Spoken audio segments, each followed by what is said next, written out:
Hello again people, it's Jonathan, also known as the PC Genie. Today we're actually talking about the differences between different hilts on the same types of swords. So just looking at single-handers to simplify it and compress it a bit more for you. And basically we're looking at some different, I say, basket hilt ones, other hilts like here on the small sword, and also of course on things like arming swords. So first things first, I'll start here with the basket hilt here. So this particular reproduction sword I've got is something called a mortuary sword, which is basically specifically English from around Oliver Cromwell's time, which is about the mid 1600s, about 1640 to 1650 kind of times. Straight edge, double edged blade, usually a full ring, and you will notice it has sort of one of my favourite types of basket hilts, which is a broad 180-degree basket hilt, which gives more hand protection, suffice it to say, but also can be a bit more restrictive around the wrists, but I find generally isn't too much of a problem.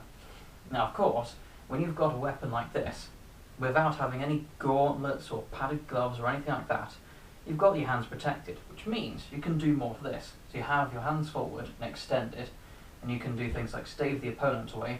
I mean, obviously you're not going to run at me because they're going to run themselves through.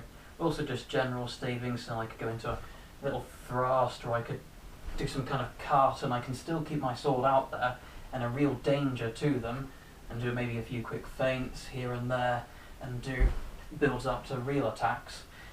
And you know, it's going to be roughly pretty safe. The only thing I need to worry about when I extend out here is going to be the actual forearm and maybe the upper arm as well. But apart from that, the only dangers are going to be the usual kind of, you know, if they get past my guard and hit the torso and head kind of places. But in terms of the actual specific extension itself, it's almost as safe as normal, you know, if I had my sword back here or around here. Whereas if I had something like this, the arming sword, it's a completely different story. Normally, you see the sword in guards like this, which is called guard lady, down here, boar's tooth, maybe in door, von tag, which is up here, around here, or even up here in places like window guard. You'll notice in all of these, I'm keeping my hand back, even if the point itself is actually pointed forward. And the reason being, if I had my sword out here, then the first thing that's going to happen is any clever opponent or anyone of half a brain is going to chop the hands up from any angle, and I've only got the quillons to defend that. And by all means, you know, it's not impossible to fight like that. I mean, I could stay out here, and then someone attacks, I can turn the blade in, you can use the quillons in case it slides down, do all sorts of things like that, but it's generally a very dangerous tactic. So I should really actually be starting in places like here, long tail, or on this side, same kind of thing, so then I'm actually presenting less for target, and they have to go for the more lethal areas, like the head, torso, legs, places like that. And then when they attack, I can then go in or out, or to the side, and then do a parry, and then extend my sword. Or perhaps out here, if they did a fendente, which is that sort of cut down here, I can then start from around back here, with the arms not a target, and then bam, actually lock in and go into a bind, or some kind of defense like that. So then, I'm not actually starting with an immediate target, like out here, where it's just going to be a quick extension, where I'm going to have to go back and back in again, where I'm going to have to jump lunge for a thrust, where I'm, in that time, they could just do one quick cut, bam, or bam on the hands there, without even needing to worry about, without having to need to worry about the forearms or any other targets like that, and just keep chopping me until I drop my weapon and carry on from there. So one core difference is, with things like these basket hilted swords, you can do a lot of guards and things, basically keeping your sword extended and presenting a real threat the entire time. Whereas with something like an arming sword, you need to keep your sword back and out of the way, and then extend forward when it's time to do an actual action, like an attack or a defense, or some combination of both. Now obviously, with this kind of basket hilt, you've got, if you went into some kind of parry, you can use the basket hilt itself as some kind of weapon. You know, if you go around and bam.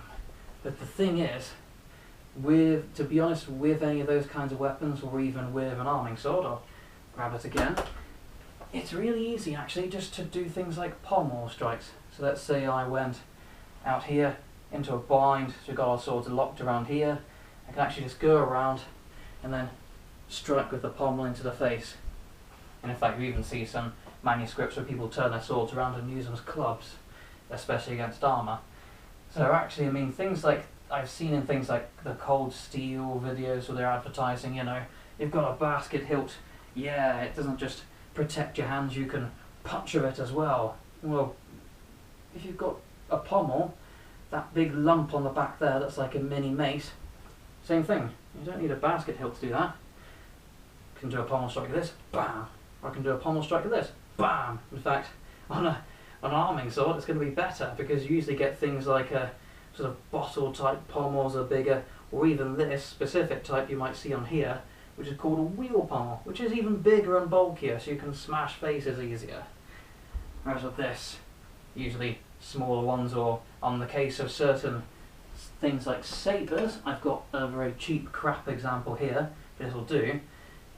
Sometimes you won't even see an actual distinctive pommel at all, and the counterbalancing is done across the handle itself.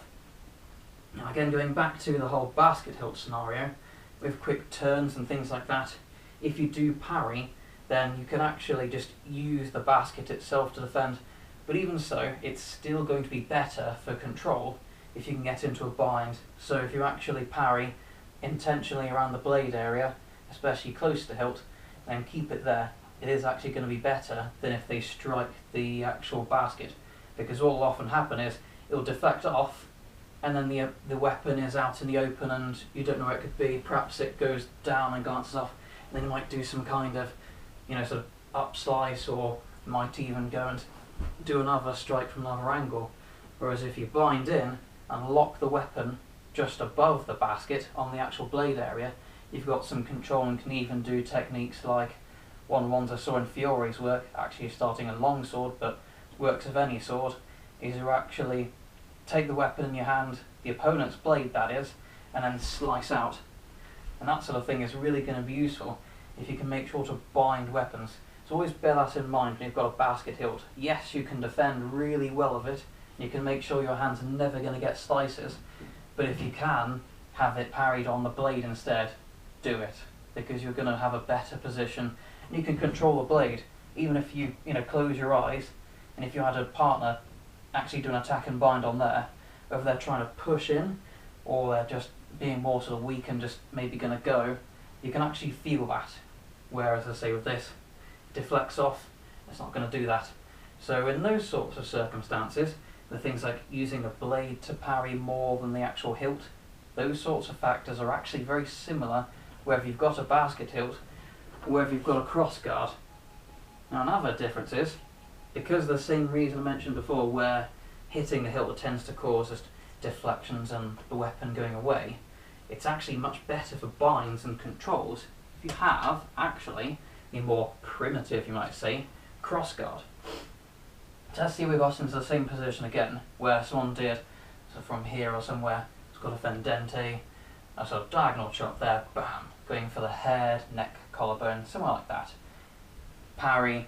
Now from there, what you could do, especially if you're out here, more sort of a crown guard or something like that, you can actually use the quillons intentionally to lock the sword in place. It's not curved, so it's not going to deflect away, it's going to stay there and bind, as it's called. And you can actually raise the quillons up, and wrap your hands around the hilt and grab it, or even use your hands around their hands and wrap them up while you do something else with your free weapon.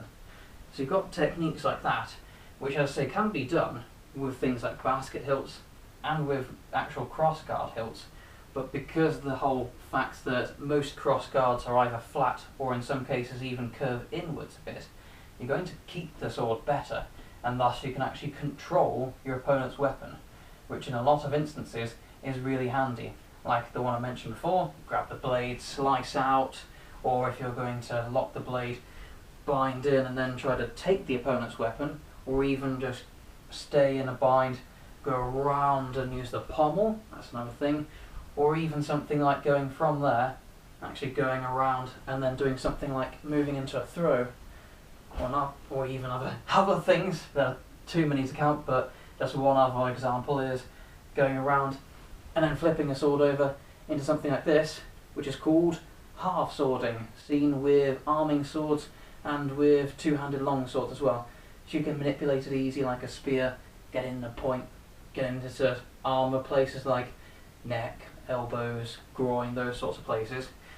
So again, with basket hilts, all of those things apply, but it's going to be more difficult if the weapon's just going to keep sliding off the curved basket hilt. And actually, in a couple of examples, this I've got here is a good example. You do actually see, get a look perhaps closer, parts of the actual basket hilt are actually starting flat. So although you've got these parts here which deflect swords away, these parts here are actually more reminiscent of an arming sword, so it's flat, and then if a blade slides down, bam, stays there, so you can control the opponent. And fighting is not just about, sort of trying to strike and trying to defend, it's about actually controlling your opponent. So again, with these different swords, you've got different dynamics between something like a curved basket hilt or with something like a straight crossguard, and different considerations with each. So whether you're using something like that, an arming sword, or something like a sabre or some other kind of item with a basket hilt, and always bear in mind you're going to have different circumstances that you're going to encounter when you use them, which are going to be good for you and bad for you between either, depending on what happens. Okay, and yeah, tell me what you guys think. Do you prefer arming? Do you prefer items with basket hilts? Do you prefer cross guards?